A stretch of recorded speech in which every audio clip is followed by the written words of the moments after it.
Good morning sir. Good morning boss. কিরে আজকে তোরা দুজন, ওরা সব কোথায়? May I coming sir? Felu, তোর আজকে লেট হলো কেন রে? স্যার একটু অচল লোককে রাস্তা পার করে দিচ্ছিলাম। ফুসকা, তাহলে তোর লেট হলো কেন? স্যার আমরা দুজনে মিলে ওই অচল লোকটাকে রাস্তা পার করিয়ে আসলাম। একজন অচাল লোককে রাস্তা পার করাতে 40 মিনিট সময় লাগে? আমাকে কি তুই শেখাতে এসছিস? স্যার উনি কিছুতেই রাস্তা পার হতে চাইছিলেন না। সে কি রে, সেটা আবার কেমন?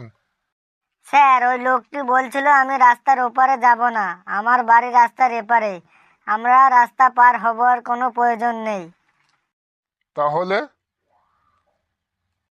তো আমরা দুজনে মিলে কুকুরের মতো টানতে টানতে রাস্তার ওপারে দিয়ে এলাম।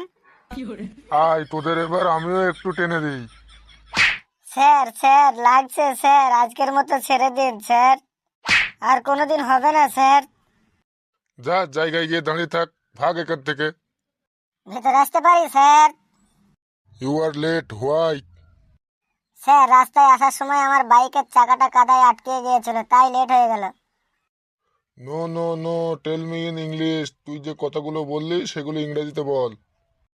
হয় না স্কুলে কামিং, মাই মোটরসাইকেলের চাকা ওয়াজ পড়িং ইন কাদা, নো নরিং চরিং, অনলি বুম বুম সাউন্ড করে। কি সাংঘাতিক ইংরেজি রে বাবা! তুই আমার কাছে আয়, তোকে ইংরেজি শেখাচ্ছি। স্যার ছেড়ে দিন স্যার, আর কখনো লেট করে আসবো না স্যার, ছেড়ে দিন স্যার। যা, জায়গায় গিয়ে দাঁড়া। এই, তোরা পড়া করে এসছিস তো? হ্যাঁ স্যার পড়া করে এসছি। ক্লাসে একমাত্র তুই তো পড়া করে আসিস, আর সবাই তো স্কুলে ঘুরতে আসে। এই বলতো কালু, টাকার মধ্যে গান্ধীজি সব সময় হাসতে থাকে কেন? স্যার যদি গান্ধীজি কাঁদতেন তাহলে টাকাটা ভিজে যেত না, তাই গান্ধীজি সবসময় টাকার মধ্যে হাসতে থাকেন। তোকে আজকে আমি কাঁদিয়েই ছাড়বো, তুই দাঁড়াই থাক।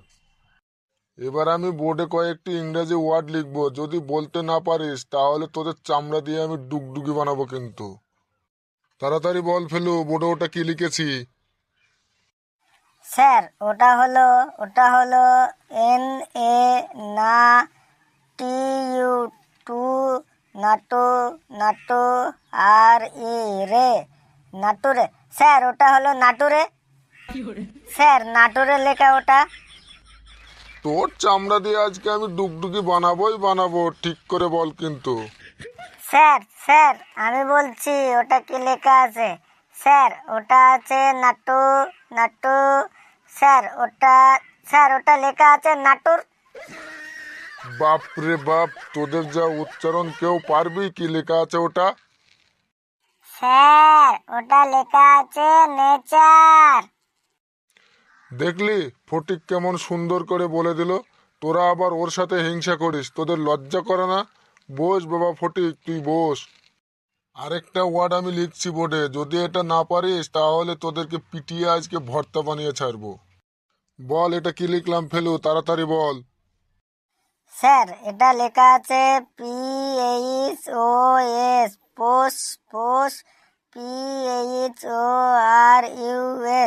পুরুষ। স্যার এটা লেখা আছে পোষ পুরুষ। কি সাংঘাতিক রে বাবা! স্যার এটা লেখা আছে PHOS, phos phos, PHORAS, ফ্রাস। Sir এটা লেখা আছে স্যার ফোসফাস। এ তো দেখছি আরো সাংঘাতিক রে, তোরা কোথা থেকে এসছিস রে বাবা? স্যার এটা লেখা আছে ফসফরাস। বাবা ফটিক, একদম ঠিক বলেছিস, তুই বস। আর আজকে আমি ওদের পিটিয়ে ওদের চামড়া দিয়ে ডুগডুগি বানাবোই বানাবো। স্যার জল খেতে যাব? এই তো শুরু হলো, এখন আমি পড়া ধরছি তো, আর ওর শুরু হলো। বেশ, বলতো জল খেলে আমাদের কি হয়? যদি বলতে পারিস তাহলে তোকে আমি জল খেতে যেতে দেবো। স্যার জল খেলে আমাদের প্রস্রাব হয়। আমাকে আর রাগাস না, তুই দাঁড়িয়েই থাক, তোকে আমি কোথাও যেতে দেবে না। নে এবার তোদের বাংলা ব্যাকরণ থেকে তুই একটা প্রশ্ন ধরে দেখি কে কেমন পারিস। এই পূজা, তুই বলতো সন্ধি কাকে বলে? স্যার সন্ধি যখন ছেলে ও মেয়ের মধ্যে বিয়ে হয় তখন ছেলের বাবা ও মেয়ের বাবার মধ্যে দেনা পাওনা নিয়ে যে চুক্তি করা হয় তাকেই সন্ধি বলে। আমি সন্ধি কাকে বলে জিজ্ঞাসা করেছি, আমি সম্বন্ধ কাকে বলে জিজ্ঞাসা করিনি। কেউ পারবি সন্ধি কাকে বলে? স্যার আমি বলছি দুটি বর্ণ একসাথে মিলিত হয়ে যে একটি নতুন বর্ণে রূপান্তরিত হয় তাকে সন্ধি বলে। যেমন হিম যুক্ত আলয়, হিমালয়। বাহ বাবা ফটিক, বাহ, ভেরি গুড, ভেরি গুড। এই ফুসকা, তুই সন্ধি বিচ্ছেদ করতো পদোন্নতি। স্যার পাদ যুক্ত উন্নতি, পদোন্নতি। ওটা পাদ যুক্ত উন্নতি হবে না, ওটা পদ যুক্ত উন্নতি হবে, পদোন্নতি। স্যার জল খেতে যাব। হ্যাঁ, একটু আগেই তোর বন্ধু ফুচকা জল খেতে যেতে চেয়েছিল, এখন তুই। তোদের দুজনের অনেক মিল। তা তোরা দুজনে কোথাও বেড়াতে যাস তো? না স্যার, আমি কখনো ফুচকার সাথে ঘুরতে যাই না। কেন ঘুরতে যাস না? স্যার আমি গাছে উঠতে পারি না, তাই আমি ফুচকার সাথে ঘুরতে যাই না। বন্ধুদের সাথে ঘুরতে যাওয়ার সাথে গাছে ওঠার কি সম্পর্ক? স্যার অনেক সম্পর্ক আছে। বেশ, বলতো দেখি বন্ধুদের সাথে ঘুরতে যাওয়ার সাথে গাছে ওঠার কি সম্পর্ক আছে? স্যার শুনুন তাহলে। স্যার একটা গল্প আছে, দুই বন্ধু ছিল, তাদের মধ্যে খুবই বন্ধুত্ব ছিল। তারা দুজনেই মাঝে মাঝে এখানে ওখানে ঘুরতে যেত। একদিন সেই দুই বন্ধু একটা বনের পাশ দিয়ে গল্প করতে করতে যাচ্ছিল। হঠাৎ সেইখানে একটা ভাল্লুক চলে আসে। তখন ওই দুই বন্ধুর মধ্যে এক বন্ধু গাছে উঠতে পারতো আর এক বন্ধু গাছে উঠতে পারতো না। যে বন্ধুটি গাছে উঠতে পারতো সে ভাল্লুকটি তাদের দিকে তেড়ে আসতে দেখে অন্য বন্ধুটিকে ছেড়ে দিয়ে পটাম করে গাছে উঠে পড়ল। তখন নিচে থাকা বন্ধুটি কোনো উপায় না পেয়ে মাটিতে মরার মতো শুয়ে পড়ল। আর ভাল্লুকটা ওকে শুকে টুকে মরা মানুষ ভেবে না খেয়েই চলে গেল। আরও কপাল জোরে একদম বেঁচে গেল, কারণ ভাল্লুকে মরা মানুষ খায় না। ওইখানে আমি থাকলে যে ভয়ে একদম মরেই যেতাম। হ্যাঁ, তুই এই গল্পটির মাধ্যমে কি বোঝাতে চাইছিস?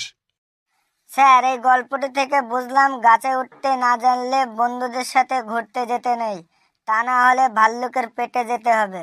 ফুচকা গাছে উঠতে পারে আর আমি গাছে উঠতে পারি না, তাই আমি আর ফুচকা যদি কখনো ঘুরতে যাই আর তখন যদি কোনো ভাল্লুক চলে আসে, ফুচকা তখন গাছে উঠে যাবে আর আমি চলে যাবে ভাল্লুকের পেটে। তাই আমি কখনো ফুচকার সাথে ঘুরতে যাই না স্যার। কি সাংঘাতিক রে! কি গল্পটার কি নীতি শিক্ষা বানালো! আরে, এই গল্পটির নীতি শিক্ষা হলো বিপদের সময় যে সাথে থাকে সেই প্রকৃত বন্ধু। তোরা বস, আজ আমি যাই। বন্ধুরা ভিডিওটি কেমন লাগলো অবশ্যই কমেন্ট বক্সে কমেন্ট করে জানাবেন। আর চ্যানেলটি সাবস্ক্রাইব করে ভিডিওটি লাইক করবেন এবং পাশের বেল আইকনটি দাবিয়ে দেবেন। এবং বন্ধুরা গাছে উঠতে না জানলে বন্ধুদের সাথে বেড়াতে যাবেন না। এবং আমাদের নতুন নতুন ভিডিও পেতে থাকুন এবং পাশের বেল আইকনটি দেবে দিন। হাসতে থাকুন, সুস্থ থাকুন এবং সুস্থ থাকুন।